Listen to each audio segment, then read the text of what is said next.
يقال أنا اليوم عيد. أي عيد؟ هل آت أنت يا عيد؟ بأي وجه ستأتي؟ بأي حال آتي؟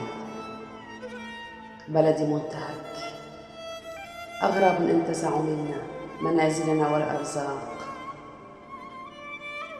أهلي يفترشون العراء، يعانون القهر والظلم والشقاء، الأطفال جوعى عراء،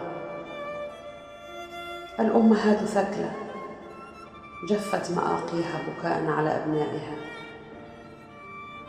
فللذات الأكباد ارتقوا شهداء، رحلوا من أحضان الأمهات للسماء، رحلوا تاركين الأهل والأحبة في حزن يقدمهم صباح مساء، رحلوا وبقيت ذكرياتهم تحرق بالأحشاء. لله عليك يا عيد، لقد نسيناك من سنين، ولم نعد نهتم للقياك، مذ اغتصب وطني، مذ هجرت منزلي وسكنها الأغراب،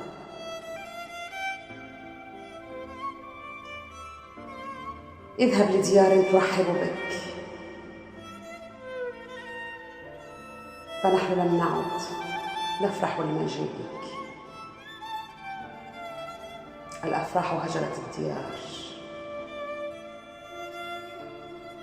هل أنت آت يا عيد؟